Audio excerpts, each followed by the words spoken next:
Hi everyone. My name is Nikhil Fernandes, and I'm the simulation consultant here working in the Cadmes office in Netherlands. I have been in this role for almost 2 years now, and during that time, I've been involved in giving trainings and support to our customers, as well as being involved in wide variety of simulation products. That is uh, structural simulation, flow, plastic simulation, and motion simulation as well. And yeah, I'm really excited to be here and give you all a better understanding of why simulation is necessary for your design processes. Today, we're going to have a look at how you can stimulate innovation through digitization and visual testing and strengthen your competitive position within the market.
Cadmes Systems.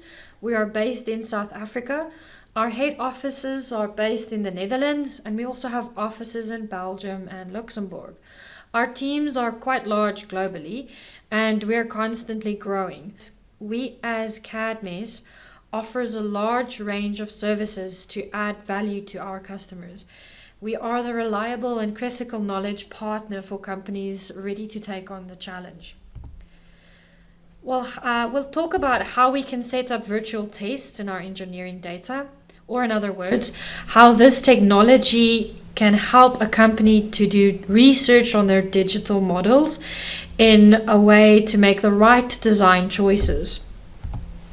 First of all, let's consider the problem and why we should start carrying out tests in the first place. With a test, we try to find the answer to complex design questions such as what forces act on this piece? Is this piece strong enough to withstand this load, etc. Designers usually get to work with an analytical model to answer such questions. A book of strength theory, machine parts, or the table book of mechanics is therefore an easy to find object on an engineer's desk. The analytical methods are often the only applicable. The analytical methods are often only applicable to the simple models or greatly simplified situations. These simplifications often lead to sizing of the design. Before starting a series of production, one or more physical tests will be performed to examine certain aspects of the design. This can be done in a form of a simple prototype where a single part is tested. It goes without saying that the second option takes a lot more complex, expensive, and more time to get to the results. For this example, look at the figure on the left side of the slide, where the airplane wing is tested for fatigue. If this test now shows that the design does not meet the expectation, a redesign will have to take place. And this is a very expensive type of testing. Now that we better understand why testing and research are necessary, we take a closer look at a number of challenges that the design department faces while testing a design. For this, we try to imagine a part that goes through different phases of the design process. First of all, the part will have to meet a number of requirements. Sometimes these are simple, like color, weight, material, but usually this also means more complex requirements, such as determining a minimum strength or a lifetime of design. In order to be able to investigate such requirements, it is sometimes important to properly consider how a component is influenced from the outside. What forces act on this component? What are the vibrations of a certain frequency that bring our part into resonance? What temperature is the part exposed to? These are just a few examples of questions that are that design engineers has to deal with on a daily basis. Understanding the workings of a design and what external influences affect the design is therefore always one of the first steps to start an investigation into the performance of a part. Determining the forces that act on the part is also often something that is theoretically a bit more difficult, and where physically measurements are also widely used. Once we have an idea about the loads on the design, mechanical analysis is often the first thing that is investigated in the product development. In the first instance, we think of the strength of the design. Engineers use analytical calculation methods that tell them something about the design and how the design will react to the load, what tension and distortions will arise, and whether or not the part will be able to withstand a specific load. Such methods are greatly simplified and usually only applicable to simple parts. Often only a static examination is done. More complex themes, such as fatigue, are tackled by using a correction and safety factors to ensure that the design is sufficiently strong enough. In certain cases, therefore, the examination of the mechanical failure is so complex that there is virtually no analytical method available to be able to make a statement about the failure of the design. The only solution is a physical test to investigate the behavior of a design. A physical test is usually expensive and time consuming, so no one tries so when one tries to keep it, so we try and keep it to a minimum. It may also be better than the design being so large or small that a physical test is no longer economically feasible. A question that often ends up in the development department is, how can we make our product even better? For example, this could sound like this. What with the design as it weigh, how can we bring the weight down by 10%? We are at the lightest, or are we the lightest on the market? Then we really have a unique selling point. Of course, the design must remain the same, or better yet, 25% stronger. The development department can therefore start devising a new solution or variations on the existing design. At the bottom of the plate, maybe there's a millimeter less or something that we omit to reinforce the rib on that right. A higher quality steel in turn will provide a better final strength. Introducing a new production technologies is also an opportunity to further optimize our product. Think, for example, the 3D printing, where the design of a part can be completely different than is possible with classical machining technologies.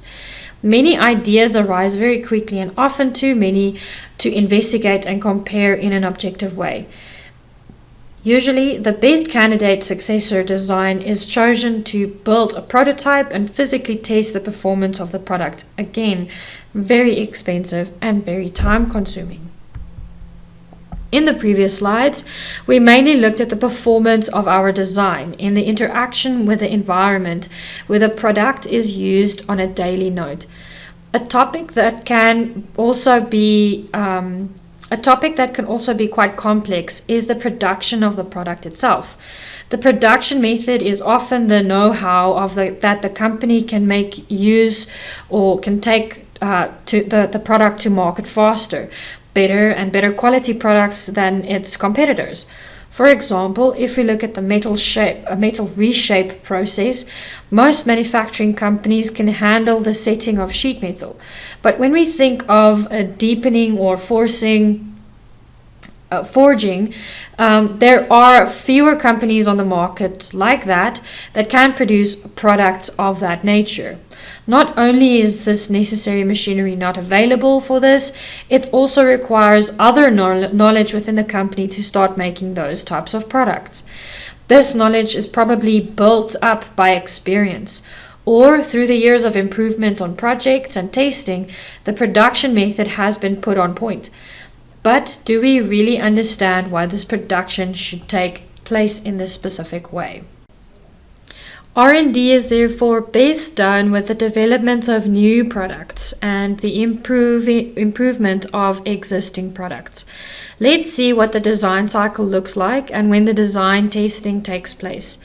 When we look at the design cycle that is traditionally used, we often see a series of processes.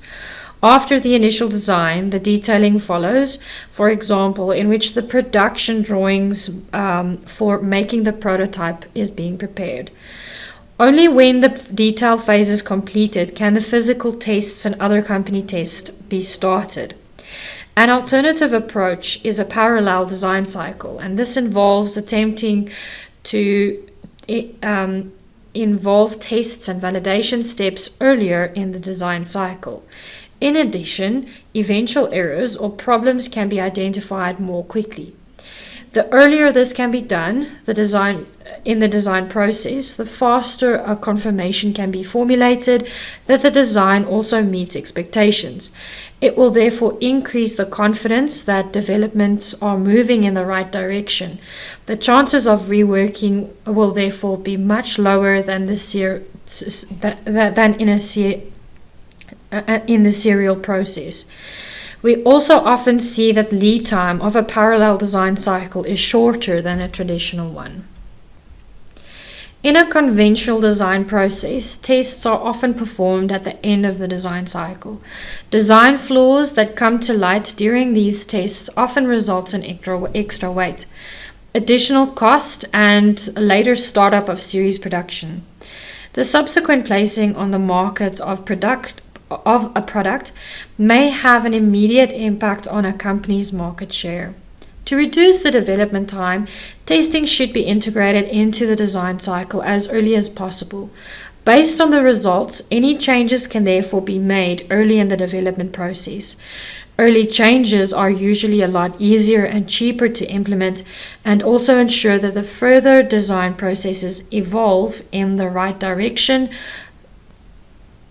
The quick feedback of testing on concepts early in the design process also ensures greater design freedom and the ability to explore innovative ideas.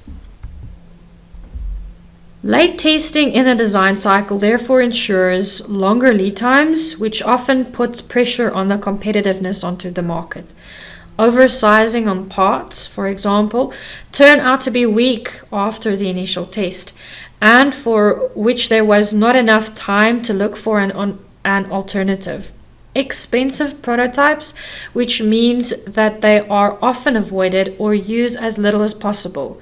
So now we are looking for a solution that can advise testing and the design cycle. The solution that fits perfectly into a company's digitization is to start using virtual testing methods. SolidWorks Simulation offers a solution to virtually investigate a design in various areas. Due to the complete integration with SolidWorks 3D CAD, the calculation models are set up quickly and eventual design changes are also translated equally into the calculation model. In this way, the analysis can be recalculated immediately to give an idea about the results of the new design. Let's delve a little bit deeper into the possibilities that SolidWorks Simulation offers us. For the next part of presentation, I'll be handing over to my colleague Nikhil. SolidWorks offers virtual testing solution in the form of three groups of simulation packages. First of all, there is the SolidWorks simulation that makes it possible to calculate mechanical and thermal studies, among other things. This package is ideal for reducing cost for making prototypes and implementing physical tests. SolidWorks Plastics focus on plastic processing companies that want to have a better understanding of the production of the products. Finally, there is SolidWorks Flow Simulation, which specializes in the analysis of liquids and gases, heat transfer, and the effect of fluid on the surrounding structure. Let's take a look at how these solutions make virtual testing possible. As we have just discussed, one of the first things a designer encounters is determining the right constraints that affect a part. SolidWorks Motion can be used to analyze the interplay and interaction between components. No stresses are calculated in the parts, but the main aim is to determine the forces with which parts interact with each other. For example, we can investigate how the hydraulic force is translated into a vertical force needed to lift a part, or how a dynamic forces are created by the movement at this mechanism. Perhaps we would like to investigate whether the selected bearing of the axle at the top will be sufficient. As a third example, we show here the friction between three planks and two arms, as well as the collision with the plate. The two topics that are important aspects if you want to investigate the interaction of parts. Virtual testing is best known for examining the mechanical strength of a design. The part is inserted in the simulation tree, loaded by external forces, and the resulting residual stresses are then calculated in the model. These resulting stresses are then compared to the ductile failure criteria to determine if the part is sufficiently strong. If the load is applied periodically, the part can be searched for fatigue, and the goal here is to make a prediction about the life of this part. It could also be that the component is so heavily loaded that plastic deformation occurs. This can also be investigated with the help of virtual tests.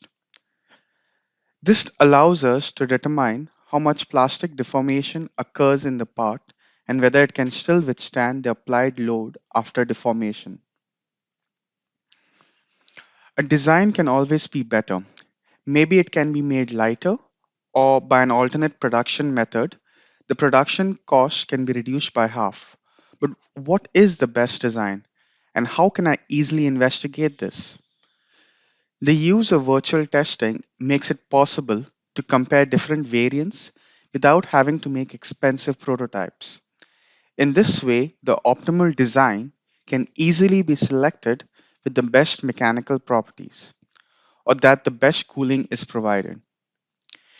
In addition to an objective comparison of two designs, it is also possible to optimize the dimensions automatically for one particular design. With the study, we try to achieve a certain goal. By using such tools, it becomes a lot easier for the engineer to make the right design choices with sufficient confidence. For certain companies, thermal examination of their designs is important. Think, for example, of a production process where things are melted down. Heat exchangers or radiators are two more obvious examples. SolidWorks simulation also offers a solution in the form of thermal simulation. Heat conduction, convection, and radiation can be changed, and this is the possibility to investigate time dependent or equilibrium states. The resulting temperature distribution can then be used as an input to analyze the design mechanically. With SolidWorks plastics, the production parameters, the design of the mold, as well as the injection molded piece can be virtually tested. Questions such as, do I not get air traps or air inclusions, or is there enough cooling in the mold, can be answered. For example, the illustrations show how four different injection prints cause a different filling in the die. With this virtual method, it is easy to compare the variants, make a well founded choice for the optimal solution, and build a good mold on this basis. The analysis of liquids and gases moving in and around an object can be investigated with SolidWorks flow simulation. The world of fluid mechanics or flow theory is quite a complex fact. In fact, it is true today that only for simple cases a theoretical solution for the underlying physical models can be found. In most cases, in addition to performing a physical test, virtual testing is the only method to analyze a design in terms of fluid mechanics. Such a simulation gives us information on how the liquid or gas flows in or around an object. It tells us something about the resulting pressures and the interaction with the object itself. For example, it can also be investigated how gases or liquids will mix. Virtual test methods also make it possible to optimize designs. This video illustrates this process.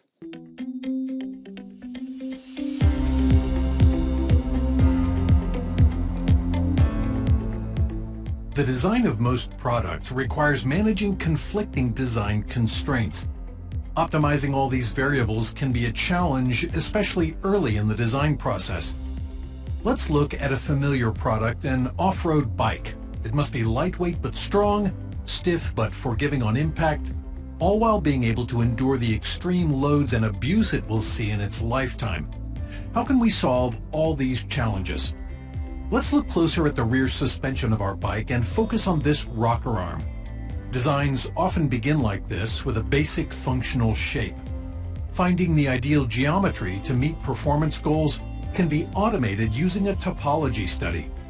Traditional simulation fixtures, like these bearing surfaces, are quick and easy to apply. Next, we'll add the force the rear suspension shock applies as the rider hits bumps and jumps. Finally, we add our design goals and constraints. We want the best stiffness to weight ratio while eliminating low-frequency vibration. Now we let SolidWorks calculate the ideal topology. With study results complete, we can quickly see where the geometry can be removed without compromising design performance. We'll use these results to guide the creation of machinable features and finish the rocker design, optimized for weight, stiffness, and this manufacturing process. SolidWorks simulation gives every designer the tools to evaluate how their designs will work in the real world, allowing them to make critical design decisions with confidence. Guide your next design with SolidWorks simulation and quickly achieve your goals.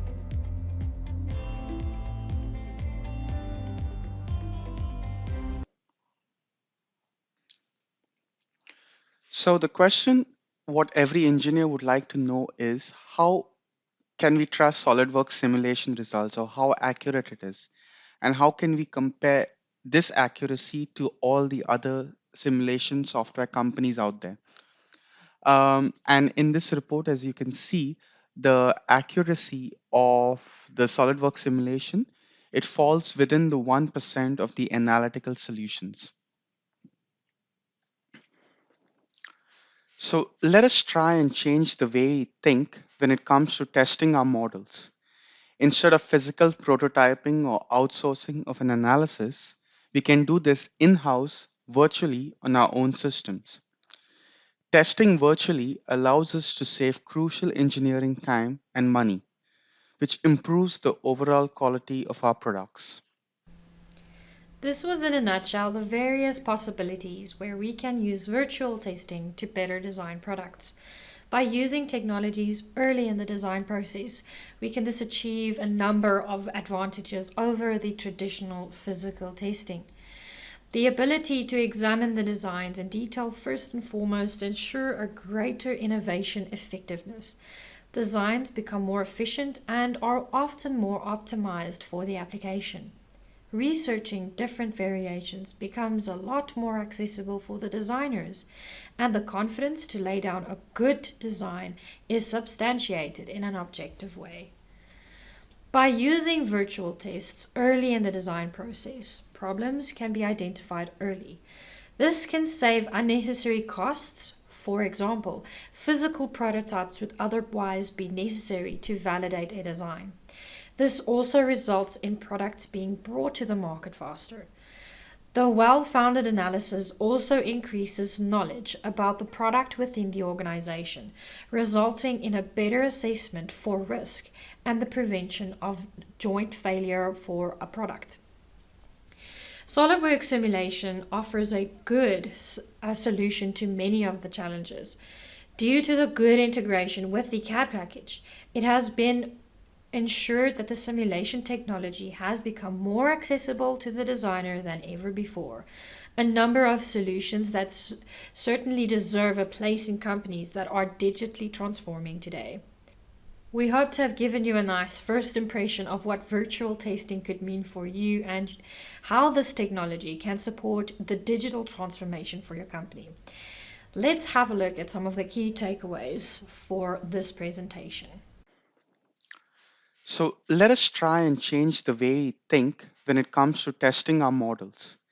Instead of physical prototyping or outsourcing of an analysis, we can do this in-house virtually on our own systems. Testing virtually allows us to save crucial engineering time and money, which improves the overall quality of our products. If you're interested in increasing your profitability using SolidWorks simulation, contact our team. Our Cadmes team will be able to assist you with all your questions with regards to SolidWorks and SolidWorks simulation. Thank you for joining this session.